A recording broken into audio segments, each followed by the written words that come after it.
Good morning, everyone. This is Rahul Sahai, and I am here with a very important message. BCW BPSC concept वाला offline mode में आ रहे हैं, और जो पहला कोर्स हम लोग BCW का लॉन्च कर रहे हैं ऑफलाइन मोड में और साथ ही साथ ऑनलाइन मोड में, वो है स्प्रिंट 72।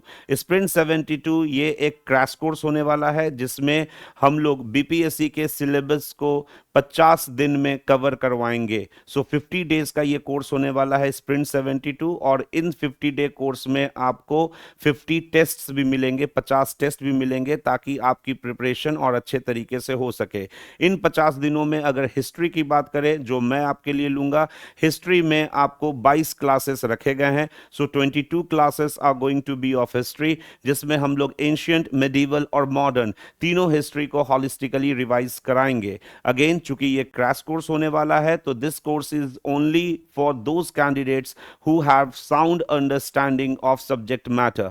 तो अगर आप बीपीएससी पहले दे रखे हैं, या फिर अगर आप बीपीएससी 72nd एग्जाम्स के लिए सीरियसली अपीयर होना चाह रहे हैं, तो आपके लिए ये खास कोर्स डिजाइन किया गया है। इन 22 दिन के हिस्ट्री क्लासेस में हम लोग मॉडर्न हिस्ट्री में जो इंपॉर्टेंट डायमेंशन है, जैसे कि 1707 से लेकर 1757, जहां से आपको बंगाल के नवाब से क्वेश्चन आते हैं, या फिर परमानेंट सेटलमेंट वाले जो क्वेश्चंस आते हैं, या फिर आपको बंगाल की कंडीशन किस तरीके से डिटोरिएट हो रही थी, वो वाला डायमेंशन कवर करेंगे। आफ्टर दैट 1757 टू 1857 जो सेकेंड डायमेंशन है, जहां से मेजॉरिटी ऑफ क्वेश्चंस पूछे जाते हैं, या वो सिविल रिबिलियन का क्वेश्चन हो, ट्राइबल अपराइजिंग का क्वेश्चन हो, या फिर ब्रिटिशर्स के पॉलिसी हो, जैसे subsidiary alliance, doctrine of lapse, कौन कौन सा स्टेट सब्सिडरी अलायंस के थ्रू एक्वायर किया गया, कौन कौन सा स्टेट डॉक्ट्रिन ऑफ लैप्स के थ्रू एक्वायर किया गया। ये सब जो नुआंसेस हैं, ये सब जो माइनर चीजें हैं, जहां से पहले क्वेश्चंस आते थे और आने की भी संभावना है, उन पर डिस्कशन होगा। और फिर 1857 टू 1947 जो आपका नेशनल मूवमेंट है, जहां से स्वदेशी मूवमेंट हो गए, नॉन कोऑपरेशन मूवमेंट हो गया, या फिर कांग्रेस का बनना, रीजन क्या था कांग्रेस के पीछे बनने का, या फिर होम रूल लीग, ये सारी चीजें, या फिर आईएनए ट्रायल्स, ये सारे डायमेंशन हम लोग डिस्कस करेंगे।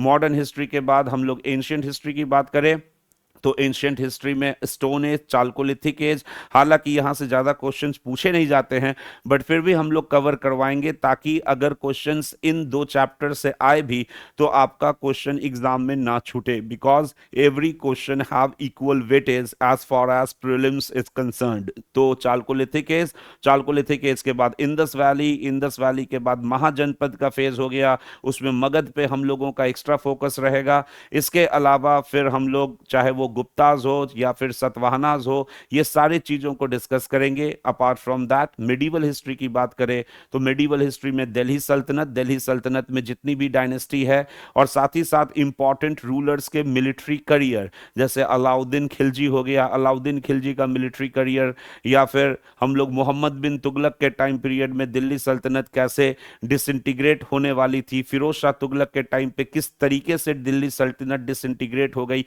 तो ये जो माइनर माइनर कॉन्सेप्ट्स है, जहां से आजकल बीपीएससी क्वेश्चंस पूछ रहा है, वो सारे चीजों को एनालाइज करते हुए हम लोगों ने इस कोर्स को डिजाइन किया है। स्प्रिंट 72 एक सिस्टमेटिक कोर्स होने वाला है, जिसमें सिस्टमेटिक तरीके से आपके कोर्सेज को कंप्लीट कराया जाए, ताकि आपका कॉन्सेप्ट ब्रश अप हो। अगेन, चूंकि ये क्रैश कोर्स है, तो इसमें चीजें थोड़ी सी फास्ट चलेंगी। 50 दिन में हम लोगों को पूरा कोर्स कंप्लीट कराना है, तो वी होप कि जो भी कैंडिडेट इस कोर्स को अप्लाई करेंगे, वो अभी तक अपने सब्जेक्ट मैटर को रिवाइज या फिर कंसोलिडेट कर चुके होंगे। स्प्रिंट 72 बेसिकली एक टचअप कोर्स है, जिसमें हम लोग आपके एक्यूरेसी को भी बढ़ाने का प्रयास करेंगे, और उन टॉपिक्स को भी डील करेंगे जो आमूमन कैंडिडेट से छूट जाते हैं। जैसे कि एक इंपॉर्टेंट एग्जांपल अगर हिस्ट्री में बोलूं, तो कल्चरल डेवलपमेंट ड्यूरिंग दिल्ली सल्तनत, जहां से भक्ति मूवमेंट, सूफी मूवमेंट, या फिर इंपॉर्टेंट कंस्ट्रक्शन, क्या क्या आर्किटेक्चरल चेंजेस आए दिल्ली सल्तनत के दौरान, ये सारी चीजें जो आमतौर पर स्टूडेंट से छूट जाती हैं, या फिर स्टूडेंट को समझ में नहीं आता है ये टॉपिक, इस पे हम लोगों का खास फोकस रहेगा।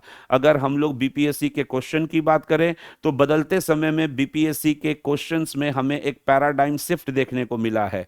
पहले जहां बीपीएससी के क्वेश्चंस प्रीलिम्स के सिर्फ फैक्ट से डोमिनेटेड रहते थे, अब जो बीपीएससी का क्वेश्चन है वो कॉन्सेप्ट्स के साथ साथ फैक्ट्स को एमलगमेट करके बनाया जाता है। मैं यूं तो नहीं बोलूंगा कि फैक्ट बीपीएससी ने साफ छोड़ दिया है, लेकिन हाँ, फैक्ट्स का जो वेटेज होता था क्वेश्चन में वो कुछ हद तक कम हुआ है और उसकी जगह कॉन्सेप्ट्स ने ली है। तो अगर आप क्वेश्चंस भी देखेंगे तो क्वेश्चंस आजकल ऐसे आते हैं कि आपको स्टेटमेंट दिया रहता है और आपको आइडेंटिफाई करना होता है कौन स्टेटमेंट सही है, कितने स्टेटमेंट गलत हैं। तो स्टेटमेंट वाला क्वेश्चन या फिर असर्शन एंड रीजन वाला क्वेश्चन जो होता है उसको बनाने के लिए कॉन्सेप्ट की बहुत जरूरत होती है। अगर आपका कॉन्सेप्ट क्लियर नहीं होगा तो आप असर्शन एंड रीजन, जो नई तरीके की क्वेश्चन बीपीएससी पूछ रही है, जो पहले यूपीएससी में पूछा जाता था 2013-2015 के दौर में, उस चीजों को बीपीएससी ने इस बार से अपने सिलेबस में लाया है। एईडीओ का पेपर अगर आप देखेंगे तो एईडीओ का पेपर इस बात का प्रमाण है कि बीपीएससी अब अपने एग्जाम्स को और स्टैंडर्ड बना रही है। तो स्टैंडर्ड इन अ वे कि आप बीपीएससी के क्वेश्चन अब तब सॉल्व कर पाएंगे जब आपको सब्जेक्ट मैटर का पूरी तरीके से ज्ञान हो।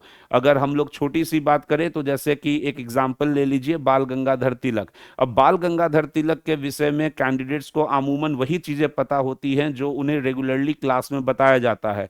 ये बीपीएससी कमीशन को भी पता है, इसलिए कमीशन क्या कर रही है कि कोई भी टॉपिक का डिटेल जो है वो एक स्टेटमेंट या दूसरे स्टेटमेंट में पूछ रही है। तो अगर तिलक की बात करें तो हो सकता है तिलक की जीवनी, तिलक का जो बायोग्राफी है उसके से भी कोई क्वेश्चन पूछ ले कि तिलक से रिलेटेड कुछ इंपॉर्टेंट इवेंट जिसने तिलक के व्यू पॉइंट को चेंज किया, हो सकता है वो आपके स्टेटमेंट में क्वेश्चन पूछ दिया जाए कि बाल गंगाधर तिलक के विषय में निम्नलिखित कथनों पर विचार कीजिए। और उसमें हो सकता है कि पहला फैक्ट दे दे बाल गंगाधर तिलक का पेपर का जो आपने पढ़ा है केसरी महारत्ता, दूसरा दे देगा बाल गंगाधर तिलक के विषय में कि इनके मित्र थे जीजी आगरकर। अब ये सब चीजें जो हैं, कौन इनके मित्र थे, इस तरीके की चीजें जो हैं वो आपको हॉलिस्टिक प्रिपरेशन से ही कवर होगा।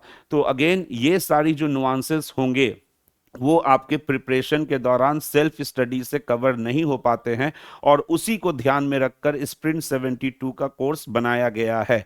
इस कोर्स में हम लोग assertion and reason, A and R type का जो क्वेश्चन होता है उस पर खास फोकस रखेंगे ताकि assertion and reason type question, जो नई तरीके की क्वेश्चन बीपीएससी में आ रही है, उसको सॉल्व करने में आपको कठिनाई ना हो। सो again I am saying sprint 72 is a crash course और ये सिर्फ उन्हीं कैंडिडेट्स के लिए है who have a sound understanding of the syllabus as well as of the subject matter. Fresher candidate के लिए ये कोर्स नहीं है। सो आई विल स्ट्रिक्टली रिकमेंड कि हूसोएवर इज फ्रेशर या फिर जो फाउंडेशन कोर्स के लिए देख रहे हैं वो हमारे स्प्रिंट 72 को ज्वाइन ना करें। It is exclusively meant for only those candidates who are going to appear for 72nd BPSC. So again I am repeating, it will be a 50-day course, 50 दिन का कोर्स होने वाला है और हर एक क्लास के बाद आपको टेस्ट लिया जाएगा। सो 50-day कोर्स के साथ साथ 50 टेस्ट्स भी प्लान किए गए हैं और क्वेश्चंस भी साइंटिफिक तरीके से प्लान किए गए हैं, इस तरीके से प्लान किए गए हैं कि जिस तरीके से बीपीएससी क्वेश्चन पूछता है और उन डायमेंशंस को हम लोग अपने टेस्ट में ऐड किए हैं जिन डायमेंशन से क्वेश्चन बनने की प्रबल संभावना है। एंड अगेन आपको हर एक क्लास के बाद प्रिंटेड लेक्चर नोट्स दिए जाएंगे आपको सेंटर पे। सो ऑल टुगेदर आपके क्लास भी चलेंगे और क्लास खत्म होने के बाद आपको उस क्लास का नोट्स भी प्रोवाइड करवाया जाएगा। ये जो हमारा स्प्रिंट 72 है ये बोरिंग रोड में जो स्टाइल बाजार है मोशन क्लासेस, वहां पे ये ऑर्गेनाइज होगा और ये स्प्रिंट 72 1 मई 1 मई से लॉन्च हो रहा है। सो आई होप कि आप लोग अपनी तैयारी को एक नया एज देंगे और हमारे स्प्रिंट 72 के अंतर्गत अपने तैयारियों को एक अच्छे तरीके से रिवीजन और फाइनल टच देंगे।